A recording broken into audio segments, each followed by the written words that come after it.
یا سیدی یا رسول اللہ وعلا آلکا و اصحابکا یا سیدی یا حبیب اللہ اللہم صلی علی سیدنا و مولانا محمد معدن الجود والکرم وآلہ وصحبہ وبارک وسلم۔ عزیز دوستو، اللہ تعالیٰ نے قرآن حکیم میں نبی پاک صلی اللہ علیہ وسلم کی عظمتوں کو، شانوں کو اور بلندیوں کو بیان فرمایا اور حضور کی مختلف صفات کا تذکرہ فرمایا۔ قرآن پاک میں ارشاد فرمایا کہ یا ایھا النبی انا ارسلناک شاہدا ومبشرا ونذیرا، اے غیب کی خبریں دینے والے محبوب علیہ السلام، ہم نے آپ کو گواہ بنایا ہے، خوشخبری دینے والا بنایا ہے اور ڈر سنانے والا بنایا۔ پھر ارشاد فرمایا کہ وداعیا الی اللہ باذنہ وسراجا منیرا، اور ہم نے آپ کو اللہ کی طرف دعوت دینے والا بنایا اور اللہ کے حکم سے اللہ کی طرف دعوت دینے والا بنایا، سراجا منیرا، اور آپ کو چمکتا ہوا آفتاب بنایا۔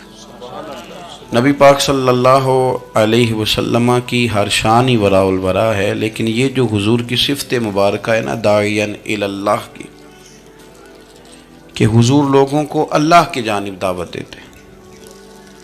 نبی پاک صلی اللہ تعالیٰ علیہ وسلم بندوں کا اپنے رب سے رشتہ جوڑتے، گھبرائے ہوئے لوگوں کو، پریشان لوگوں کو، اور جو لوگ سمجھتے تھے کہ شاید ہم کوئی دنیا کے کمزور لوگ ہیں اور یہ مالدار اور یہ اقتدار والا آدمی ہی بڑا ہے، ان سب کو حضور نے مایوسیوں سے نکالا اور اللہ کے رسول صلی اللہ علیہ وسلم نے یہ سبق پڑھایا کہ تم سب حضرت آدم کی اولاد ہو۔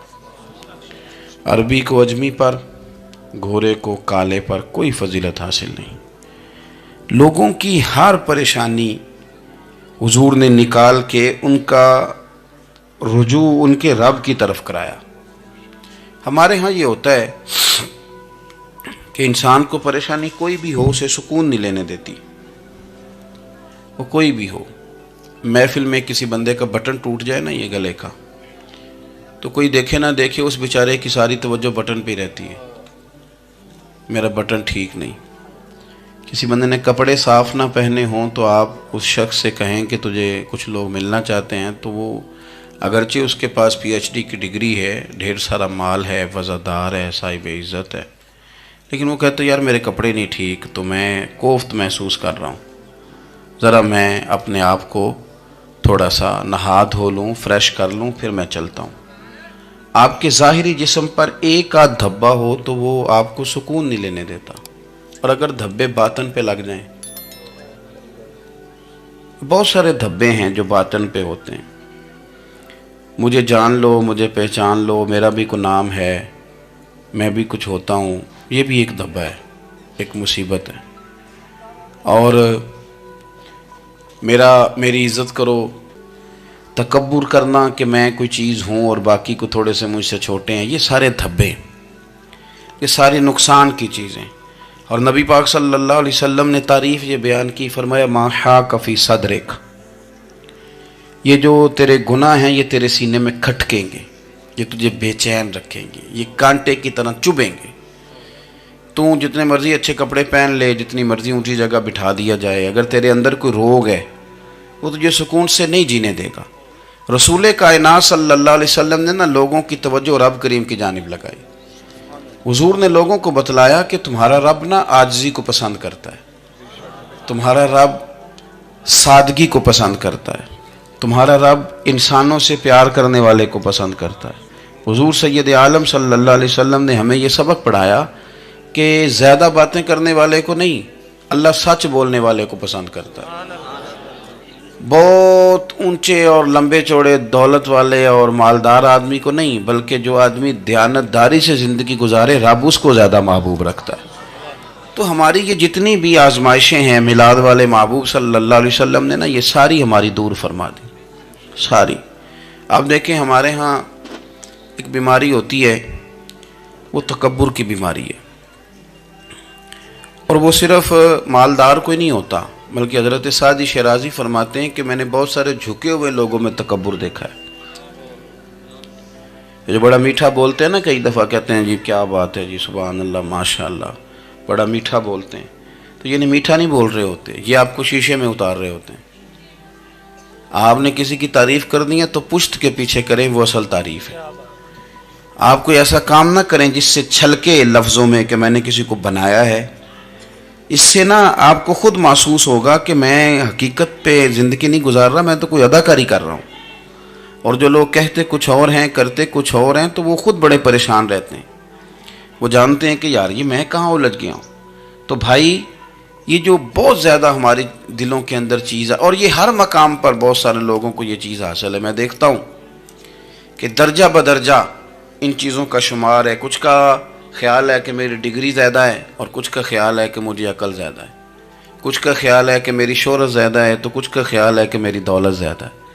آہستہ آہستہ وہ الجھاؤ پیدا ہوتا ہے، کسی کا کچھ نہیں جاتا، وہ خود آدمی بے چین رہتا ہے۔ حال دیکھیں نا، یہ میری طرح کو بندہ آ جائے نا محفل میں، جس کو عادت ہے اسٹیج پہ بیٹھنے کی، اچھے لوگوں کی، بزرگوں کی، سادات کی بات نہیں کرتا، تو اس کو کبھی بیچارے کو پیچھے بیٹھنا پڑ جائے نا تو وہ گردن اونچی کر کر کے نقیب محفل کو دکھاتا ہے کہ میں آ گیا، کسی طریقے مینو بھی ساتھ لے کے، بے چین رہتا ہے۔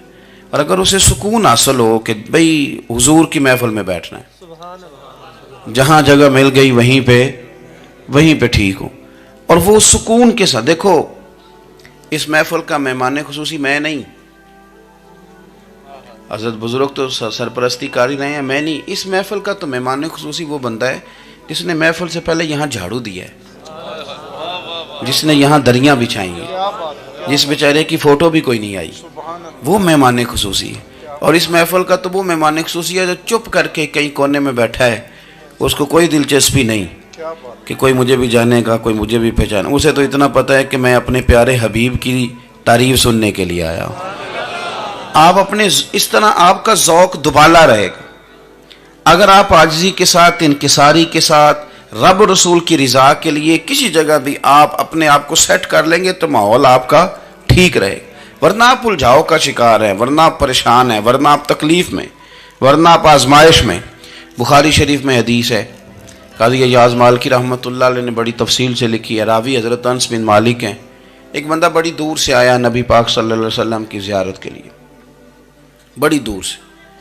عرب کے جو سردار ہوتے تھے ان کے بڑے ناز نخرے ہوتے تھے، وہ خیر آج بھی ہیں، پروٹوکول کا ماحول آج بھی، یعنی وزیر صاحب کے آگے دو چار گاڑیاں نہ ہوں تو ان کو مزہ ہی نہیں آتا، پولیس والے آگے پیچھے بھاگیں تو، حالانکہ ان کو نہیں پتا کہ جو پولیس والے آگے پیچھے بھاگ رہے ہیں نا، یہ حکومت بدلی تو گرفتار کرنے بھی انہوں نے ہی آنا ہے، لیکن وہ بڑا مزہ آتا ہے جب لوگ گاڑی کے پیچھے بھاگتے ہیں۔ کیا بات ہے جناب، بڑی بات۔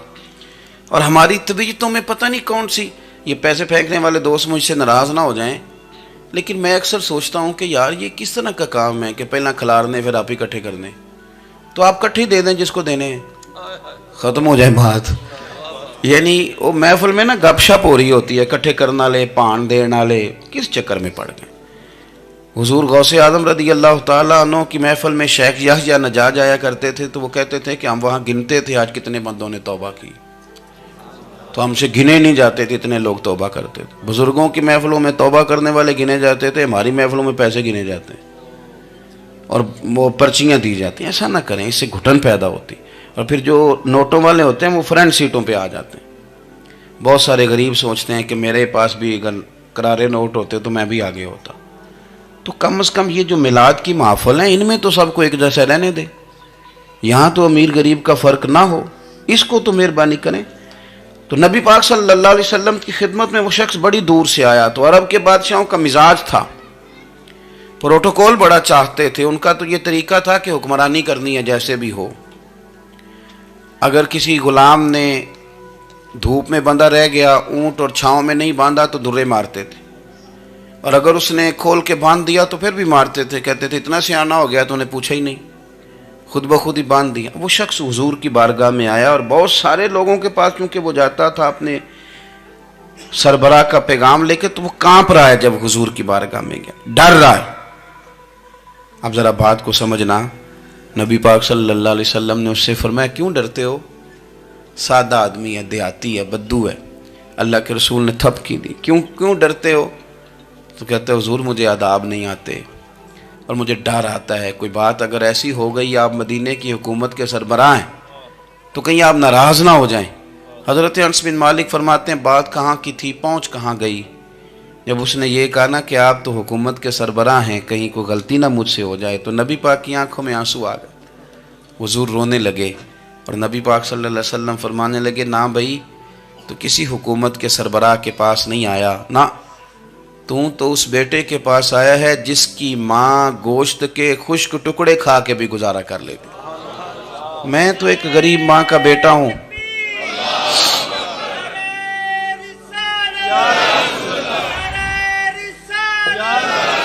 بھائی اگر آپ کا یہ ذوق بن جائے، دیکھو نا آج تو لوگ بھول جاتے ہیں نا، کپڑے بدل لیتے ہیں تو وہ سمجھتے ہیں کہ شاید سارا کچھ ہی بدل گیا، یعنی گاؤں سے آ کر پڑھنے والے بھول ہی گئے ہیں کہ کس کی ماں نے کتنا زیور بیچا تھا۔ لوگ بھول جاتے ہیں چیزوں کو، اپنے ماضی کو یاد رکھیں، آپ لوگوں کے ساتھ پیار کریں، آپ لوگوں کو موقع دیں، آپ تھوڑی سی اور کوشش کریں اس شخص تک جانے کی جو آپ کو مایوس نظر آ رہا ہے، پریشان نظر آ رہا ہے۔ یہ ہمیں میلاد والے محبوب صلی اللہ علیہ وسلم نے درس دیا۔ ایک اور پہلو، حضور سید عالم صلی اللہ علیہ وسلم نے، ہمارے ہاں نا ابھی بھی برادری کی تقسیم ہے، ابھی بھی، اور کچھ میں نے ایسے کمزور لوگ بھی دیکھے، یہ اس طرح کی حرکتیں ہارے ہوئے لوگ کرتے ہیں، ہارے ہوئے لوگ جو اپنے آپ کو سمجھتے ہیں کہ میں کوئی بڑا آدمی ہوں۔ بڑا آدمی تو اپنے اخلاق سے ہوتا ہے، اپنے کردار سے ہوتا ہے، اپنی سخاوت سے ہوتا ہے، لوگوں سے پیار کرنے سے ہوتا ہے۔ باقی یہ کہ بیٹھ کے کہانی سنانا کہ میں بڑا کچھ کرتا ہوں، تو جو کچھ کرتا ہوتا ہے اسے سنانے کی کوئی ضرورت ہے؟ ایک اور بہت سارے لوگ آپ تعزیت کرنے جائیں نا والد کے انتقال کے بعد، تو ان بیچاروں کو بتانا پڑتا ہے کہ ابا جی میرے بغیر دوائی نہیں کھاتے تھے۔ تو میں کہتا ہوں اگر تیرے بغیر نہیں کھاتے تھے پھر بتانے کی ضرورت نہیں، پھر تو سارے گاؤں کو پتا ہوگا کہ تیرے بغیر نہیں کھاتے تھے۔ اور اگر کوئی دال میں کالا ہے تو پھر تیری وضاحت کوئی بندہ قبول نہیں کرے گا۔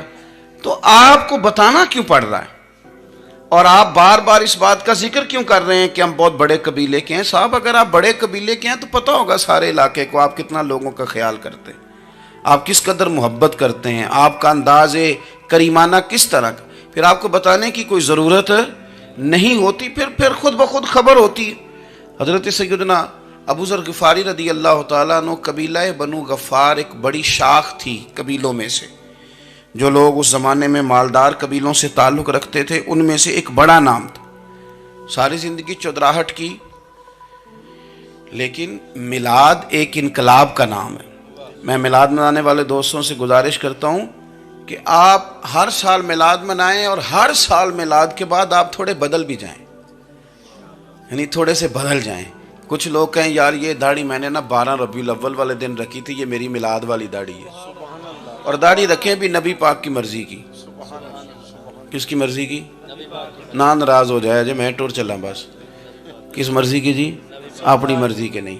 داڑھی کا وزن کو نہیں ہوتا کہ پوری مٹھی رکھیں گے تو آپ کو کوئی دقت ہوگی، کوئی وزن نہیں، پوری رکھیں، جو حضور کا طریقہ مبارکہ ہے جو ہمیں ملتا ہے اس پر آپ توجہ فرمائیں۔ تو میں جو بات عرض کرنے جا رہا ہوں وہ میلاد انقلاب ہے۔ حضور سید عالم صلی اللہ علیہ وسلم کی بارگاہ میں آنے سے پہلے لوگ کچھ اور ہوتے تھے، اور یہاں سے ہو کے جاتے تھے تو پھر ان میں تبدیلی آتی تھی۔ میں سارا دن کرامتیں سناؤں نا کسی کو اپنے پیر صاحب کی، اور اپنے گھر میں بھی کہ میرے حضرت بڑے، میرے استاد بڑے، لیکن بیوی کے ساتھ اگر میں ترش لہجے میں بات کروں گا تو وہ کہے گی اے سکھاندے نے تینوں پیر صاحب، دوست کہیں گے یہ سکھاتے ہیں آپ، تو آپ کی کہانیاں نہیں چلتی، آپ کا کردار چلتا ہے۔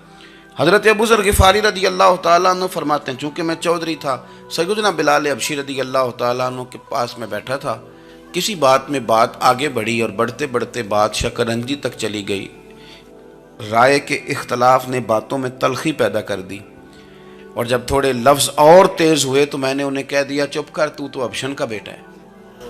کس کے بیٹے تھے حضرت بلال؟ کہتے ہیں جب انہوں نے مجھے کہا تو میرا دل بڑا ٹوٹا، لیکن میں نے ارادہ کیا کہ میں نے حضور کی بارگاہ میں نہیں عرض کرنی، اب ہر بات کی ہم حضور کی بارگاہ میں شکایت کریں۔ لیکن میں جا کے مسجد میں بیٹھا، اور جب سرکار آئے نا، ارادہ نہیں تھا کہ عرض کروں گا، لیکن حضور کا چہرہ دیکھا تو دکھ میرا خود ہی تازہ ہو گیا۔ رونے کا بھی تو تب ہی مزہ آتا ہے نا کوئی اپنا ملے تو۔ فرماتے ہیں کہ میرے آنسو نا بغیر اختیار کے چھلک پڑے، اور میں کھل کے روئے، کھل کے۔ قربان جاؤں محبوب کے بھی حضور نے پاس نہیں بلایا بلکہ نبی پاک اٹھ کے خود میرے پاس آئے اور مجھے کندھوں سے پکڑ کے سینے سے لگایا، اور جب میں کھل کے رو لیا تو حضور میرے آنسو پوچھنے لگے۔ کچھ شعر ایسے ہوتے ہیں جو کسی نے کہے ہوتے ہیں اور کہنے والا جو ہوتا ہے وہ صاحب حال ہوتا ہے، تو اس میں کچھ خوبصورتی زیادہ ہی ہو جاتی ہے۔ ایک پنجابی کے شاعر ہمارے گجرات میں گزرے، بزرگ تھے، ان کا ایک شعر ہے، وہ کہتے ہیں ایک واری میری آنکھیاں چوں اونا نے اتھرو پونجے سن، ایک واری میری آنکھیاں چوں اونا نے اتھرو پونجے سن، ہن تے چسکا پہ گیا رونے دا۔ ایک واری میری آنکھیاں چوں اونا نے اتھرو پونجے سن، ہن تے چسکا پہ گیا رونے دا، تے ہر ویلے آہو زاری دا۔ تو میں روز رونے لگا ہوں، مزہ ہی بڑا آیا ہے جب سے محبوب نے چپ کرانا شروع کیا۔ میرے عزیز، اور پھر حضرت بلال حبشی رضی اللہ تعالیٰ عنہ چونکہ حضور کے غلام تھے اور انہیں پتہ تھا کہ سرکار میری ناز برداری کرتے ہیں، حضور نے چپ کرایا۔ فرمایا کیوں روتے ہو؟ تو عرض کرنے لگے یا رسول اللہ صلی اللہ علیہ وسلم، اگر میں حبشن کا بیٹا ہوں تو میری تو غلطی کوئی نہیں نا، یہ تو تقسیم اللہ کی ہے نا۔ الذی خلقک فسواک فعدلک فی ای صورت ما شاء رکبک، جس طرح وہ چاہتا ہے، جس کو چاہتا ہے اس طرح کی اس کی صورت بنا دیتا ہے۔ تو مجھے حبشن کا بیٹا کہا جاتا ہے، میری غلطی کیا ہے؟ حضرت بلال نے بھی نہیں بتایا کس نے کہا ہے، لیکن نبی پاک صلی اللہ علیہ وسلم نے کیا فرمایا؟ امام یوسف صالحی نے لکھا ہے، ذرا غور کرنا بات پر، تسلیاں لوگ اور رنگ میں بھی دیتے ہیں پر یہ تسلی بڑی انوکھی ہے۔ حضور فرمانے لگے بلال اگر تو حبشن کا بیٹا ہے تو پریشان کیوں ہوتا ہے؟ کالے رنگ والی ماں کا بیٹا ہے تو پریشان کیوں ہوتا ہے اگر تیری والدہ کا رنگ کالا ہے تو؟ عرض کی حضور آپ کیا فرمانا چاہتے ہیں؟ تو سرکار فرمانے لگے میں دو ماؤں کا بیٹا ہوں، ایک جناب آمنہ جنہوں نے مجھے پیدا کیا اور ایک حضرت ام ایمن جنہوں نے میری پرورش کی، مجھے بڑا کیا۔ حضور فرمانے لگے میری ماں آمنہ کا رنگ گورا تھا اور میری ماں ام ایمن کا رنگ کالا ہے۔ تو فرمایا اگر تجھے کسی نے کالے رنگ والی ماں کا بیٹا کہا تو اسے کہہ دینا مدینے والے محبوب کے بھی تو ایک والدہ کا رنگ کالا ہے، تو کہہ دینا۔ حضرت بلال کہتے ہیں کہ وہ اس طرح کی تسلی تھی، طفل تسلیاں نہیں جس طرح کی ہمیں دی جاتی، وہ اس طرح کی خوبصورت تسلی تھی کہ اس کے بعد میرا دل ایسا ٹھنڈا ہوا، پھر کسی کا تانا نہیں رہا، پھر کسی کی تکلیف نہیں رہی۔ رسول پاک صلی اللہ تعالی علیہ وسلم نے یہ جو آج تقسیم ہے ہمارے ہاں اونچ نیچ کی، چھوٹے بڑے کی، ذات برادری کی، حضور فرماتے ہیں میں نے پاؤں کے نیچے رکھ کے کچل دی، اب اس کا کوئی سٹیٹس نہیں رہا، اب یہ کوئی معاملہ نہیں۔